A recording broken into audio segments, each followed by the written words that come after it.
नमस्कार दोस्तों। तो आज की हमारी कहानी है प्रभु कृपा होती ज़रूर है। तो एक औरत रोटी बनाते समय ओम नमः शिवाय का जाप कर रही थी। अलग से पूजा के लिए समय कहाँ निकाल पाती थी बेचारी। तो बस काम करते करते ही एकाएक धड़ाम से जोरों की आवाज़ हुई और साथ में दर्दनाक चीख। कलेजा धक से रह गया। जब आंगन में दौड़कर झांकी तो 7 साल का गुन्नू चित पड़ा था, खून से लथपथ। मन हुआ दहाड़ मारकर रोए, परंतु घर में उसके अलावा कोई था नहीं। रोकर भी किसे बुलाती।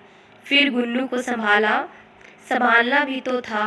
दौड़कर नीचे गई तो देखा गुन्नू आधी बेहोशी में माँ की रट लगाए हुए है। अंदर की ममता ने आंखों से निकलकर अपनी मौजूदगी का एहसास कराया। फिर 10 दिन पहले करवाए अपेंडिक्स के ऑपरेशन के बावजूद न जाने कहां से इतनी शक्ति आ गई कि गुन्नू को गोद में उठाकर पड़ोस के नर्सिंग होम की ओर दौड़ी। रास्ते भर भगवान को जी भरकर रही, बड़बड़ाती रही, हे महादेव, क्या बिगाड़ा था मैंने तुम्हारा जो मेरे ही बच्चे को। खैर डॉक्टर साहब मिल गए और समय पर इलाज होने पर गुन्नू बिल्कुल ठीक हो गया। चोटें गहरी नहीं थी, ऊपरी थी तो कोई खास परेशानी नहीं हुई। रात को घर पर जब सब टीवी देख रहे थे तब उस औरत का मन बेचैन था। भगवान से विरक्ति होने लगी थी। एक माँ की ममता प्रभु सत्ता को चुनौती दे रही थी। उसके दिमाग में दिन की सारी घटना चलचित्र की तरह चलने लगी थी। कैसे गुन्नू आंगन में गिरा कि एकाएक उसकी आत्मा सिहर उठी।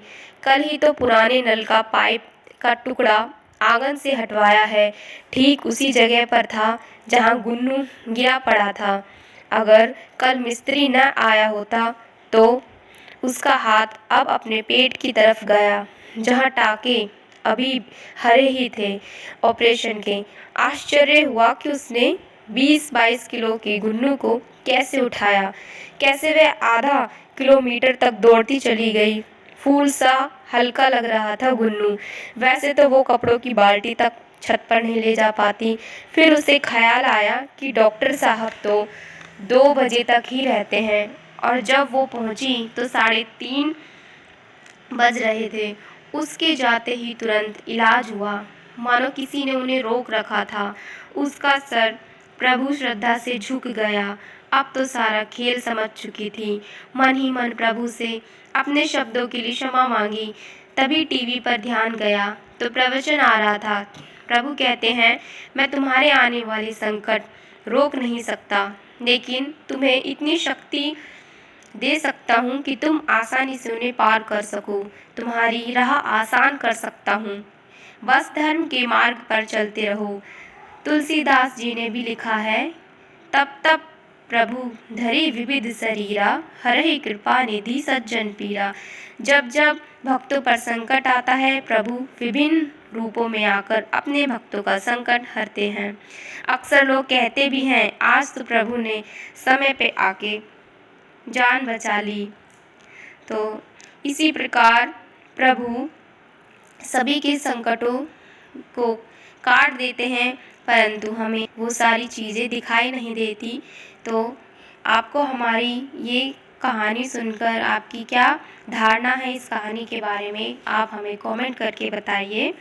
और कहानी को अंत तक सुनने के लिए आपका बहुत बहुत धन्यवाद दोस्तों। चैनल पर नए हो तो चैनल को सब्सक्राइब कर लेना, वीडियो को लाइक कर देना और शेयर भी कर देना। धन्यवाद।